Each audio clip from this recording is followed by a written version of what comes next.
again. This is the second episode of our PCOS healing circle. On the last episode, we were talking about the 4 different types of PCOS. I know I told you a little bit about my story and basically just the type of PCOS I have. If you were able to find out what PCOS type you have and still don't know which way to go, this video is for you. I wish I had time to go through all of the types of PCOS on this video, but the first one we will be focusing on is insulin resistance. So when you think about insulin resistance, think about it like this. Insulin resistance happens when our cells begin to ignore the signals from insulin. When your cells start to ignore signals from insulin, your blood sugar increases, and this is from higher sugar levels that are now in the bloodstream. Not only is this a potential risk for diabetes, it also triggers your ovaries to start producing extra testosterone, which in turn leads to our PCOS symptoms. The great thing about this is that with lifestyle changes, you do have the opportunity to reverse insulin resistance, and we'll talk about that coming up. Now, before we go over how you can treat your insulin resistance PCOS, let's go over some symptoms. The first 2 are weight gain and fatigue. The next are cravings, increased sugar, and then irregular periods. And the last one is skin changes, which is extremely important because you can not have some of the other symptoms, but if you see you have dark patches on random places, then you may need to check your insulin levels. So now that you know some of the signs and symptoms of having insulin resistant PCOS, let's go over the type of test you have to ask your doctor for when you're trying to check to see if you have insulin resistance. Once you determine if you are insulin resistant, then we can move on to some lifestyle changes. Now let's talk about some of the core treatments for having insulin resistance PCOS. So step 1 is knowing the rules for a PCOS breakfast. You want to start with 30 to 40 grams of protein, and with PCOS, this needs to be a dairy-free protein. No grains or starchy vegetables, but that's just for breakfast. You can have unlimited non-starchy vegetables, only low sugar fruits, no sugar or sweeteners, and healthy fats like coconut milk or avocado. Once you start your day with this PCOS breakfast style, you're going to notice a big difference in your symptoms. Just do it consistently. And I know it may seem so cliche, but you are going to have to do this every single day if you want to see any results from your PCOS. Instead of having a regular smoothie, I swapped out the high carb fruit for zucchini. And I know it may sound crazy, but your palate will adjust. You will get used to it. And also, everything isn't going to taste good. If we're healing PCOS, we're healing our body from the inside out. So it's kind of like we're taking medicine, and we have to know this is just something we have to do to heal and get through. Now, the second step in your insulin resistance core treatment plan, knowing how to prepare your plate for each meal. So we talked about breakfast. Let's talk about lunch and dinner. For lunch and dinner, you're going to use this method to plate every meal.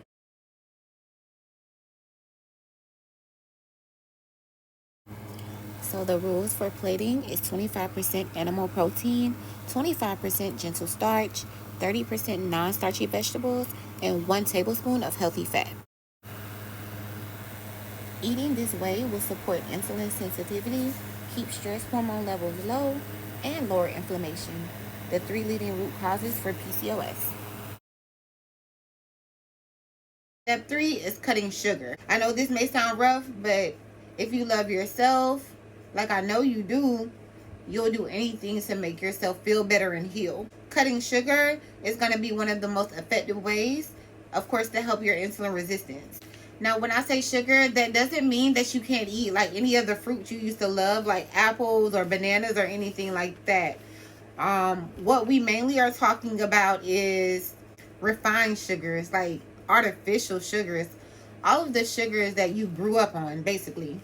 Now, if you do want to still enjoy maybe an apple or a banana as a snack, we're going to talk about this later too, but there is a specific plan for snacking for PCOS, and it's in one of my videos or one of my shorts.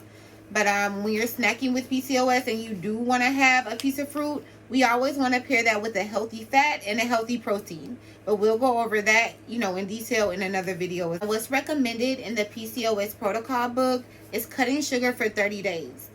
I know that may sound like a lot, but I feel like we can do it together. I haven't mastered that point yet, but I actually did make a good 7 days. So far, I'm just learning that once you stop eating the sugar, you really won't crave it. It's all about your mindset too. So I'm going to post a calendar in my Facebook group, the PCOS Healing Circle. And it's just going to be a free e-calendar to help you track each day so you can get to that 30-day point of no sugar. Now for me, kicking my sugar cravings has been extremely hard for me.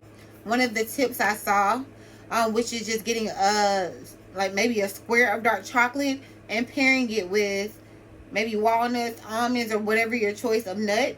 Once you add that protein, honestly, you're going to be satisfied and it's going to take care of your sugar cravings.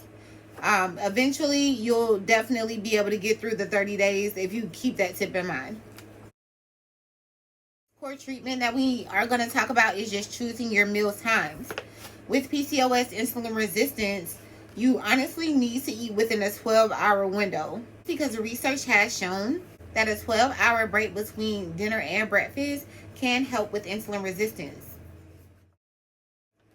Now, the next core treatment, using supplements in the right way.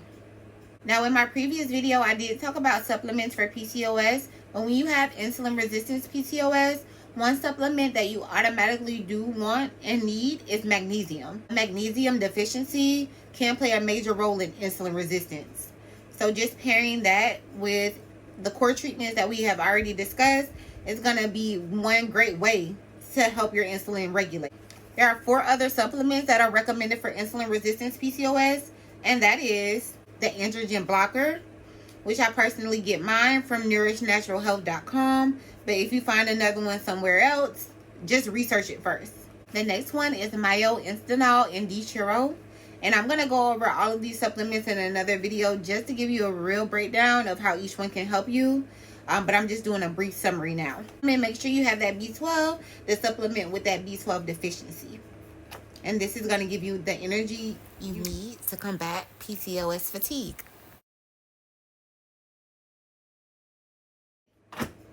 Now, the last core treatment is spearmint tea twice a day. And then just finding joyful movements like yoga or anything that really makes you happy. I have a video on workouts for PCOS. But honestly, you have to listen to your body when it comes to workouts. You have to know what you can take and endure and know how to not overstimulate your body. Of course, you don't want to add extra stress from working out when you're just trying to fix your issue. So I know we talked about a lot today. We talked about the core treatment plan if you have insulin resistance PCOS. The first core treatment plan is your PCOS breakfast. And I will link a guide below, or you can email me at adrianhicks@PCOShealingcircle.com for free resources and a free PCOS breakfast guide that's going to help you kickstart your journey. The next step in the core treatment is the PCOS plate method. The third step is kicking your sugar cravings and kicking it to the curb. The fourth step is choosing your mealtime. Like we said, just eating in that 12-hour window. The fifth step is considering which supplements are best for you.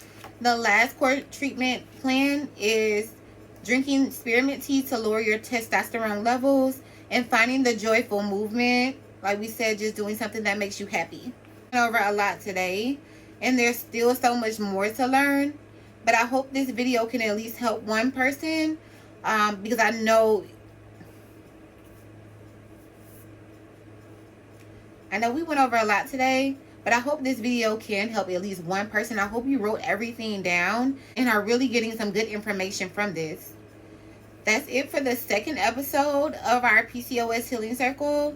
I love you all, and thanks for watching.